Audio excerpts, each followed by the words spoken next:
On raconte qu'un élève est un jour parti voir son maître pour lui demander un conseil sur une affaire qui allait se passer dans les jours qui suivaient.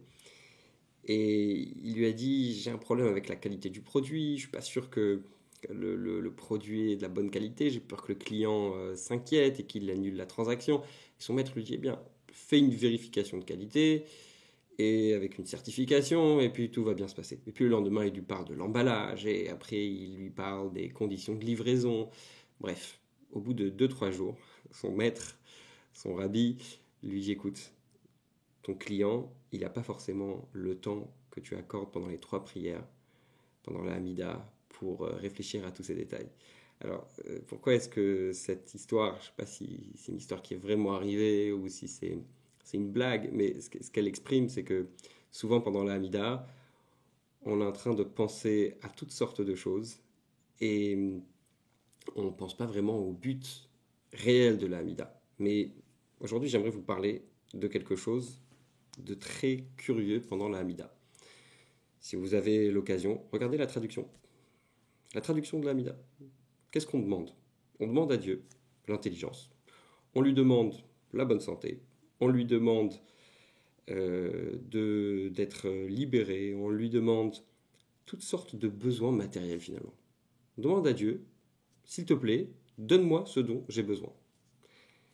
C'est très bizarre. Pourquoi est-ce que c'est bizarre? Parce que c'est pas normal que dans un moment où on est censé prier à Dieu, ça veut dire dévoiler l'aspect spirituel qui est à l'intérieur de nous, etc. Et on est là en train de dire à Dieu, s'il te plaît, aide-moi dans ma vie, dans mes besoins matériels, donne-moi à manger, donne-moi à boire, donne-moi la santé. On devrait plutôt être là en train de lui dire, je veux me rapprocher de toi. Il y a autre chose aussi qui est bizarre dans la structure de la tefila. C'est-à-dire que on est censé prier 3 fois par jour. Alors, si, comme on vient de le dire, on est là pour demander à Dieu de répondre à nos besoins, eh bien, peut-être qu'une fois par jour, ça suffirait. Peut-être même qu'une fois par semaine suffirait. Pourquoi est-ce qu'on a besoin, tous les jours, 3 fois par jour, de rappeler à Dieu, j'ai besoin de me nourrir, j'ai besoin de nourrir ma famille, j'ai besoin de la santé. Bon, une fois par semaine, on lui envoie un message, on prie et ça suffit. Pourquoi est-ce qu'on a besoin constamment, tous les jours, de répéter encore et encore les mêmes questions? Euh, Et en plus, elles sont tout le temps formulées de la même façon. C'est-à-dire que on va répéter le même texte 3 fois par jour. Alors c'est très, très curieux, on va essayer de découvrir ça à travers le sujet qui va nous accompagner dans les semaines qui arrivent. C'est le sujet des corbanotes, le sujet des sacrifices. C'est un sujet qui est très compliqué à comprendre quand on vit en 2024 et qu'on essaye de regarder la Torah avec un regard actuel. Et on essaye de se dire, tiens, quel est le message pour moi aujourd'hui? Qu'est-ce que je vais pouvoir prendre comme message de la Torah et l'appliquer à ma vie quotidienne? Et puis on nous parle d'animaux qu'on va apporter sur le misbéar, sur l'autel. On va nous parler d'animaux qu'on va tuer et on va brûler sur le misbéar. C'est très bizarre, on se dit, mais quel est le message pour moi aujourd'hui, cette histoire d'animaux? Alors pour comprendre tout ça, il faut d'abord comprendre un petit peu quelques règles, quelques bases dans le sujet des sacrifices. On va parler aujourd'hui de quelques-uns d'entre eux. D'accord? Le premier, c'est le korban ola, qu'on peut traduire par offrande d'élévation. Et on peut le traduire aussi par holocauste. Ça vous dit quelque chose, n'est-ce pas? Parce que la raison pour laquelle on appelle la Shoah l'holocauste, d'ailleurs je pense qu'en anglais c'est le mot classique, en français on utilise plus souvent le mot Shoah, la catastrophe, et en anglais on utilise plus souvent le terme, en tout cas dans ce que j'ai entendu personnellement, plus souvent le terme holocauste. Pourquoi? Parce que c'était un animal qui était amené sur le misbéach, sur le temple, et qui était consumé entièrement. Et le plus classique d'entre eux qu'on a, c'est le korban tami, le sacrifice perpétuel. J'ai oublié de mentionner quelque chose. Vous avez dans la description de cette vidéo un petit feuillet que vous pouvez imprimer pour pouvoir étudier le texte plus en profondeur. Et vous avez aussi ce cours qui est disponible sur toutes les plateformes de podcast, Spotify, Apple Podcast, etc. Et donc, si vous souhaitez écouter la prochaine fois ce cours sur les plateformes de podcast, n'hésitez pas. Ok, donc revenons à notre cours. qu'est-ce qu'on disait? On disait qu'il y a le korban ola, sacrifice d'élévation, l'offrande d'élévation, qu'on peut appeler aussi holocauste, et c'est un animal qui était offert complètement à Dieu. Ensuite, on a le korban tamid, c'est le sacrifice perpétuel. Pourquoi perpétuel? Parce qu'il était répété tous les jours. Et il a une importance telle que, vous savez, on a le 17 Tammuz, le 9 Av, le 10 Tevet, c'est une série de 3 jeûnes qui commence par le 10 Tevet, qui a été le jour où le siège de Jérusalem a commencé. Le 17 Tammuz, qui arrive quelques mois plus tard, est le jour où il y a eu la première brèche dans la muraille. Et le 9 Av est le jour où le temple a été détruit. Quand on regarde dans l'histoire, eh bien le 17 Tammuz, c'est le jour où le sacrifice perpétuel s'est arrêté. Alors, évidemment, il y a beaucoup d'autres explications qu'on peut donner sur le sujet, mais simplement, ce qu'il faut garder en tête, c'est qu'il y a une certaine signification spirituelle dans le fait que le sacrifice perpétuel se soit arrêté, et c'est ce qui a causé la capitulation quelque part du peuple juif. Et donc, le sacrifice perpétuel, le korban tamid, il a une signification très très forte. On va voir tout à l'heure la signification qu'il a de nos jours, mais là c'est juste pour donner un contexte général. Ensuite, on a le korban shlamim. C'est un sacrifice qu'on appelle celui de la célébration. Pourquoi la célébration? Parce qu'il est là pour remercier Dieu pour les bienfaits de la vie. Par exemple, vous avez réussi une bonne affaire, vous avez marié un enfant, peu importe, toute bonne nouvelle, on pouvait la célébrer en amenant ce qu'on appelle le korban shlamim, qui est de la même étymologie que le mot shalom, qui veut dire la paix. Donc ça, c'est pour avoir un aperçu général. Alors, quel est l'équivalent aujourd'hui des sacrifices, puisqu'on n'a pas de temple, et le fait d'offrir des sacrifices dans tout endroit est interdit par la Torah, on doit l'offrir spécialement au temple. Et donc, quelle est la signification de cela aujourd'hui? Dans la source 5, vous avez cette fameuse coutume qui consiste à faire un repas de remerciement, un repas dans lequel on va remercier Dieu pour ce qu'on a reçu, toute joie. Vous le voyez, on va prendre un moment dans lequel on va remercier Dieu et on va, je sais pas, on a été sauvé, on a eu un miracle, on a eu toutes sortes de bonnes nouvelles. On va se réunir autour d'un repas et on va remercier Dieu pour ce qu'il nous a donné. Ça, c'est la source 5, donc c'est dans Piskei Teshuvot. On a aussi Rabbi Shneur Zalman de Liadi qui lie la notion de tzedaka avec la notion de sacrifice. Alors, qu'est-ce qui se passe quand on donne la tzedaka? Quelle est la signification de la tzedaka? On en parle souvent, mais on n'a peut-être pas souvent abordé ce sujet de cette dimension-là de la tzedaka. Quand on travaille, on obtient de l'argent. C'est-à-dire que l'argent, ça va être le résultat de nos efforts. On gagne l'argent à la sueur de son front. Et puis, une fois qu'on a cet argent, on va prélever une partie de cet argent et on va le donner à la tzedaka. Ça, c'est l'énergie qui est investie dans cet argent qui va être redistribué. Et quelque part, le fait de donner cet argent, quelque part, on va donner une partie de notre vie. Ça veut dire quoi, une partie de notre vie? Parce que comment il a été gagné cet argent? Il a été gagné avec nos efforts. Il a été gagné à la sueur de notre front, n'est-ce pas? Donc quand on va prendre une partie de cet argent et qu'on va le donner à la tzedaka, eh bien, on va prendre une partie de notre vie et la donner à la tzedaka. Et donc, il dit c'est la même chose que les corbanotes. D'accord? C'est quoi l'idée d'un korban? Le sacrifice. C'est de la vie d'un animal qui est donnée à Dieu. Et donc, on a aussi cette notion que la personne qui avait amené ce sacrifice, elle devait s'imaginer, par exemple, quand elle devait se faire pardonner une faute, que à la place de cet animal qui est brûlé, ça devrait être moi, entre guillemets. Ça devrait être moi pour la faute que j'ai commise vis-à-vis de Dieu. Eh bien, en réalité, j'ai donné cet animal à ma place. Donc, encore une fois, on a cette notion de donner de la vie. C'est la signification que ça peut avoir aujourd'hui. Ensuite, on a le korban tamid. Alors, korban tamid, dans la source 7, c'est dans le Shulchan Aruch Admor Hazaken, il nous dit que le korban du matin et le korban du soir, de l'après-midi, ont été remplacés par la prière du matin et la prière de l'après-midi. Vous le savez, on fait la prière de Shacharit le matin, la prière de Mincha l'après-midi, eh bien, ils correspondent au korban qu'on faisait dans le temple. D'ailleurs, pendant ces prières, on lit le passage dans la Torah qui nous parle du korban. Bon, donc jusque-là, on a donné un petit peu les idées générales qu'il y a derrière les corbanotes. Maintenant, ce qu'on veut comprendre, c'est le lien un peu plus profond.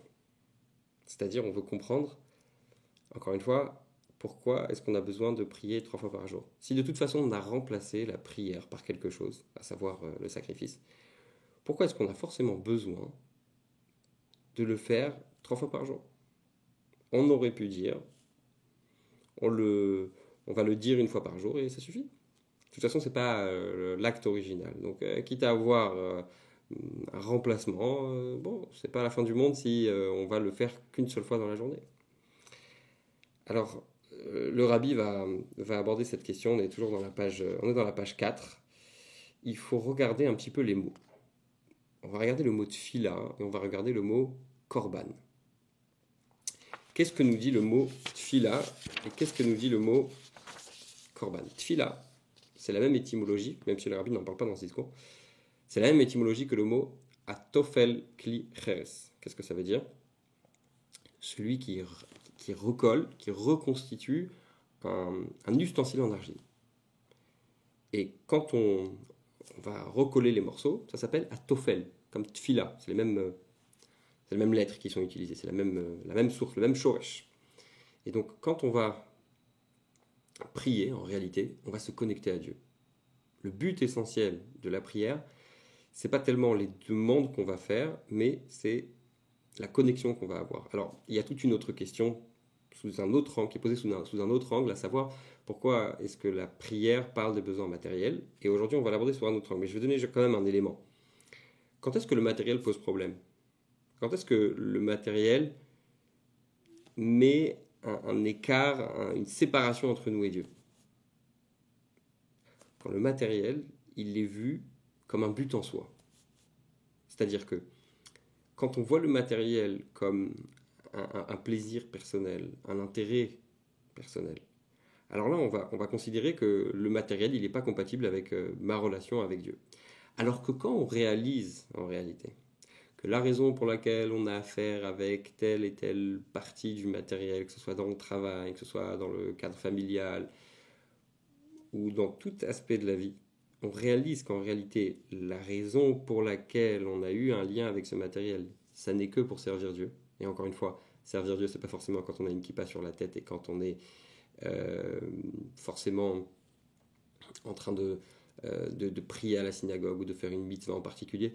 Quand je dis kippa sur la tête, on a des lois concernant le fait de prendre un bain, on a des lois, toute situation de la vie, elle peut avoir une connotation spirituelle, elle peut avoir un lien qu'on va avoir avec Dieu. Il y a même une histoire, puisque j'ai parlé de kippa, on a une histoire avec le roi David, même si je ne suis pas sûr qu'à l'époque tout le monde portait la kippa, mais certainement les gens importants, comme c'est rapporté dans la Gemara. Eh bien, le roi David se retrouve dans un bain et il dit quelle est la mitzvah que j'ai maintenant? Et il s'est rappelé qu'il avait le signe de la circoncision sur lui et qu'il était donc toujours attaché avec Dieu. Donc on voit bien que tout aspect de la vie est forcément lié avec Dieu. On peut le lier avec Dieu. Il est lié. La question, c'est est-ce qu'on va le révéler? Et ça, c'est le sens d'une mitzvah. Est-ce qu'on va choisir de prendre ce moment qu'on est en train de vivre et on va dire il y a un aspect divin là-dedans. Il y a quelque chose qui me lie avec Dieu à ce moment-là. Et donc, c'était quoi la question? C'était de dire pourquoi est-ce qu'on, dans la prière, on a des demandes matérielles alors qu'on n'est pas censé plutôt se connecter à Dieu? Et la réponse est non, au contraire. Je vais demander à Dieu d'être intelligent pour pouvoir mieux travailler, mieux gagner ma vie, mieux nourrir ma famille, c'est aussi une mitzvah.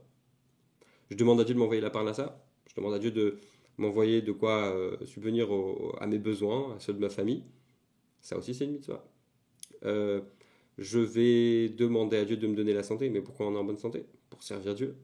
Donc en réalité, il n'y a pas de choses matérielles qui seraient séparées de Dieu. En fait, poser cette question, c'est avoir une mauvaise considération du matériel. Donc, le Korban Tamid, puisqu'on a dit que, pour revenir à l'idée de base, on avait expliqué que le sacrifice perpétuel qui était fait tous les jours, il avait une particularité. Souvenez-vous, on l'a dit, il était consumé entièrement sur le temple. Et ce qui nous gênait, c'est le fait, ce qui nous gêne ici, c'est que, étant donné qu'il est complètement brûlé, alors c'est très bizarre. Très bizarre de dire qu'il est lié avec la prière, puisque la prière a une attache avec le matériel. Et que ce sacrifice était précisément complètement brûlé. C'est-à-dire qu'il n'existe plus. Il n'existe plus du tout. Et s'il n'existe plus du tout, comment est-ce qu'il peut avoir une attache avec le matériel? Comment est-ce qu'il peut être lié avec le bas? Et la réponse que va donner le rabbi, c'est de dire qu'en réalité, il vient ici nous faire comprendre que le lien qu'on doit avoir avec Dieu, il doit être complètement désintéressé. Il doit être complètement détaché de tout intérêt personnel. Et en réalité, c'est comme dans les deux exemples que le rabbi amène ici, c'est comme dans l'amitié. Le premier, c'est de dire que quand on sent que quelqu'un est ami avec nous pour pouvoir profiter de nous, c'est pas une amitié qui va tenir. Ou certains diront c'est pas une amitié tout court. Il va y avoir un semblant d'amitié au début, mais quand on va comprendre que cette personne elle nous utilise et qu'en réalité elle va profiter de nos forces, de nos compétences, de ce qui nous appartient pour servir ses propres intérêts, ça ne nous intéresse plus. La même chose, personne n'irait éduquer son enfant, même si ça existe malheureusement, mais on parle ici de la majorité, quand on a un enfant, on ne se dit pas, tiens, je vais éduquer mon enfant, comme ça le jour, je vais éduquer, je vais lui donner à manger, je vais lui payer une école, je vais lui trouver un travail, et tout ce que peut comporter la relation parent-enfant, pour qu'un jour, quand moi aussi je vais vieillir, ben, il va s'occuper de moi. C'est pas une relation qui est saine. La même chose, quand on entretient une relation avec Hachem, quand on veut prier, comme on l'a dit, la prière, c'est pas seulement la demande des besoins matériels. C'est quel est le lien que je cherche avec Dieu pendant ce moment-là. Donc, c'est pas l'intérêt que je vais pouvoir obtenir après avoir prié. Bien sûr que la prière va amener au fait que Dieu réponde à mes demandes, mais c'est pas le but principal. Et donc, on le voit aussi dans Maïmonide, on est dans la source 8. Maïmonide nous dit on ne peut pas aborder le sujet de l'étude de la Torah, de la prière, de la relation avec Dieu pour dire, tiens, grâce à ça, je vais obtenir tel et tel titre, je vais avoir telle et telle récompense. Il y a une histoire qui illustre très très bien ça, une histoire que j'aime beaucoup et que je répète souvent. C'est l'histoire de Rabbi Israël de Rougine. Il est arrivé un jour dans un village et puis il a appris qu'il n'y avait pas de mikvé dans ce village. Et donc, il s'est mis à taper sur la table dans la synagogue. Et il a dit, celui qui paye le mikvé dans cette synagogue, dans cette communauté, je lui accorde ma part dans le monde futur. Je lui accorde ma part dans le Gan Eden. On dit qu'à ce moment-là, il y a quelqu'un qui s'est tout de suite levé, qui a dit, il n'y a pas de problème, je paye le mikvé, etc. Maintenant, je vous pose une question. Vous êtes sur place dans cette synagogue, et vous voyez un grand rabbin qui dit, je suis prêt à donner mon Gan Eden. Qu'est-ce qu'il est en train de dire? Il est en train de dire que c'est pas important. Il est en train de dire que le Gan Eden, ça n'a pas autant d'importance que ce mikvé. C'est bizarre, pourtant on voit bien que dans les textes, le Gan Eden, il a une importance. Et que on doit s'y préparer, et on doit travailler dans ce monde pour faire ce qu'il faut, pour pouvoir le recevoir. Alors en réalité, pour Rabbi Israël de Rougine, la volonté de Dieu, la possibilité pour cette communauté de pouvoir respecter les lois de la pureté familiale, de pouvoir bénéficier de ce mikvé, elle est tellement importante que sans ça, mon Gan Eden n'a pas de sens en réalité. Alors on pourrait rentrer dans les détails et dire que le Gan Eden, c'est simplement profiter d'un rayon de la présence de Dieu, alors que quand on accomplit la volonté de Dieu sur terre, on provoque un réel plaisir auprès de Dieu et qu'on fait partie du plan divin. Ça, ce serait rentrer déjà dans plus de détails. Mais simplement, ce qu'il faut comprendre ici, c'est que ce que veut Rabbi Israël de Rougine, c'est plus que ce que je vais pouvoir obtenir de cette relation, une sorte de bonbon spirituel, de récompense sur ce qu'il a pu faire dans sa vie, et Dieu sait, il en a fait des choses. Ce qui m'intéresse, c'est vraiment le fait que encore d'autres personnes vont pouvoir avoir ce lien avec Dieu. Et ça, c'est le sens de cette déclaration qu'il a fait dans cette synagogue et qui a fait qu'il a pu avoir un mikvé. Donc, on continue. On est sur la page 8. On arrive à la troisième partie de ce cours et on va parler maintenant d'un autre aspect très intéressant de ces sacrifices. Le Korban Tamid, le sacrifice perpétuel, était fait le matin et le soir. Et ce que ça nous apprend, c'est que ça ne suffit pas de servir Dieu le matin, il faut aussi le servir le soir. C'est en substance. Qu'est-ce que ça veut dire concrètement? Qu'est-ce que ça veut dire le matin? Alors imaginez-vous, le matin, vous vous levez, tout va bien, vous vous sentez bien, vous vous sentez à l'aise, vous avez pris votre café, vous vous sentez bien d'attaquer la journée. Tout va bien, on a bien travaillé, on va faire sa tefila, on va faire sa prière, très bien. Et il y a des moments qui sont plus proches de la nuit. Ça veut dire, ce sont des moments qui sont difficiles, des moments dans lesquels on n'a pas le temps, on doit se soucier de nourrir sa famille, de s'occuper de ses problèmes, etc. Alors dans ces moments-là, on dit attends une seconde. Donc déjà, je m'occupe de mes problèmes, et après, je m'occuperai de servir Dieu. D'accord? C'est un peu comme on voit des fois, et je ne dis pas que c'est quelque chose de négatif, mais c'est de l'attitude dont je vais parler ici. On ne parle pas des personnes, on parle des idées. Souvent, il y a des gens qui vont avoir à la retraite un retour à la Torah. Ils vont se mettre à aller prier, ils vont se mettre à étudier, etc. Ils vont dire, regarde, dans ma vie active, quand j'avais un travail, etc., Shabbat, c'était compliqué, tous ces sujets, c'était compliqué. Maintenant que j'ai plus de temps, je peux me permettre davantage de me consacrer à la religion. Alors, c'est tout à fait louable le fait d'avoir cette volonté de retourner, mais ce qui m'intéresse ici, c'est le fait de dire que c'est uniquement quand il fait jour, pour reprendre l'expression tout à l'heure, uniquement quand tout va bien, c'est uniquement quand on n'a pas de soucis, quand on n'a pas d'inquiétude, qu'on se consacre on va travailler la relation qu'on a avec Dieu.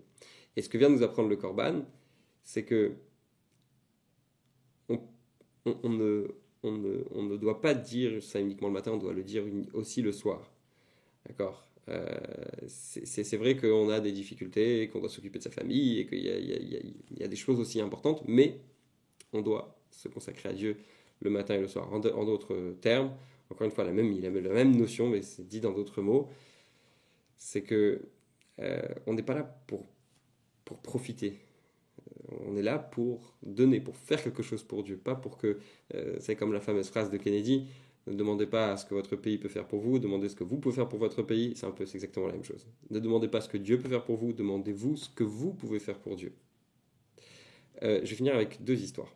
La première, c'est celle du Rav Shmuel Munkes, qui est arrivé un jour dans un village, et c'était le Shabbat avant Rosh Hashanah. Il se rendait chez son rabbi, le Baal HaTanya, Rabbi Shneur Zalman de Liadi, et il s'arrête dans un village, et puis à la fin de Shabbat, vous savez, c'est le Shabbat avant Rosh Hashanah, on fait les slichot, et puis au milieu de la nuit, il y a le shamash, donc un des responsables de la synagogue, qui vient réveiller tout le monde pour leur dire de venir au slichot, et il réveille aussi le Rav Shmuel Munkes.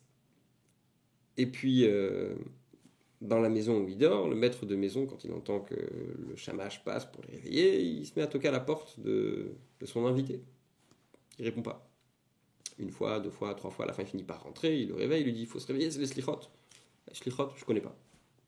Comment ça, vous connaissez pas les slichot? Il dit je connais pas, est-ce que vous pouvez m'expliquer c'est quoi les slichot?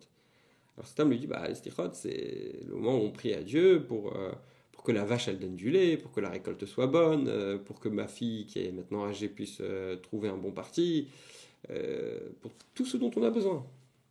Alors Rav Shmuel Munkes lui a dit moi je me lève pas au milieu de la nuit pour que la vache elle donne du lait.